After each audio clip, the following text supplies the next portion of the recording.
I've said many times that Peter Drucker's The Effective Executive is one of a handful of books that I read every year.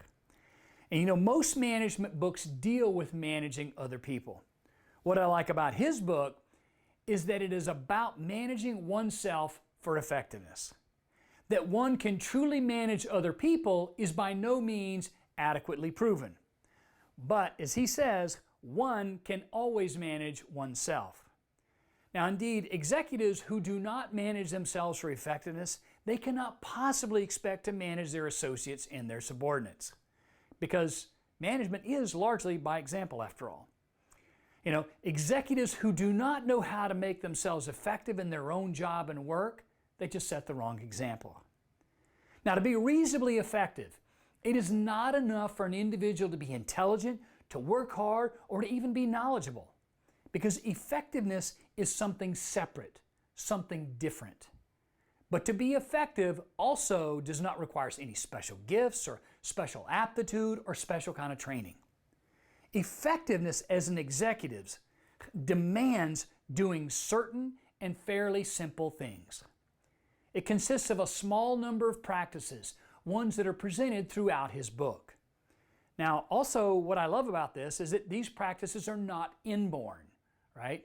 In 25 years of work as a consultant with a large number of executives in a wide range of organizations, that's both large and small, and in multicultural audiences from around the globe, I can truly tell you that I have never come across a single natural. That is, an executive who was born effective. It's a journey. It's a journey for us all. All the effective ones have had to learn how to be effective. And all of them that had to practice effectiveness until it became a habit. But all the ones who worked on making themselves effective executives, they succeeded in doing so. You know, effectiveness can be learned, and it also has to be learned. And with that in mind, I say that we're all the chief executive officers of our lives. And we can use a little help to reach our full potential. So today I'm excited to share some of my favorite points from the book that I think we can all apply to our lives today. So let's jump straight in. Now, as I said, there's 5 practices or habits of the mind that have to be acquired to be an effective executive. And each one is detailed further in a chapter in the book. So these 5 key practices that Drucker spells out for becoming more effective are, so I'm going to go through them in each in the number. The first one is, effective executives know where their time goes. You know, they work systematically at managing the small amount of their time that can be brought under their control. Second, effective executives focus on outward contribution. They gear their efforts to results rather than to work. They start out with the question, what results are expected of me, rather than with the work that needs to be done, let alone what are the techniques and tools required.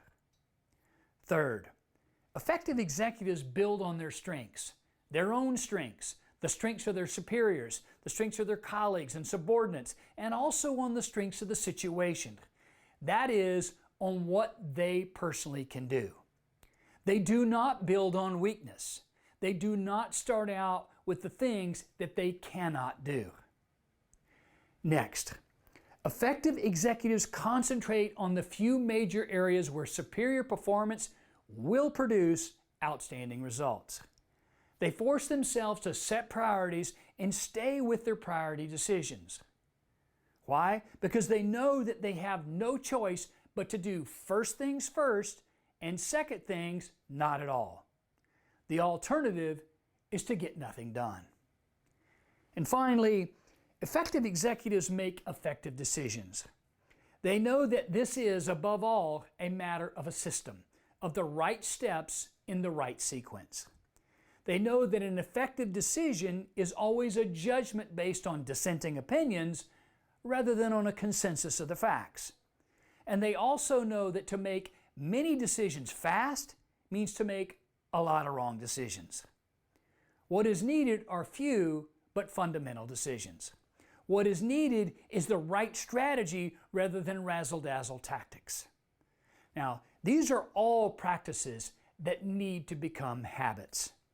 And as Peter Drucker famously says, effectiveness is a habit. That is, it's a complex set of practices. The good news, practices can always be learned. Practices are simple, even deceptively so, because even a 7-year-old has no difficulty understanding a practice. But practices are always exceedingly hard to do well. They have to be acquired, just as we learned the multiplication table. Remember, by repeating over and over until 5 times 5 equals 25 becomes an unthinking, conditioned kind of reflex and becomes a firmly ingrained habit. Because practices one learns by practicing and practicing and practicing again. So if you want to be a more effective executive, I suggest you read his book and read it again and again. With diligence, you will be a better, more effective executive. And I encourage you to enjoy the journey to your success. I hope you got value in this video. If you want to find out more about how you can invest into your future, click that screen and let's make some magic happen.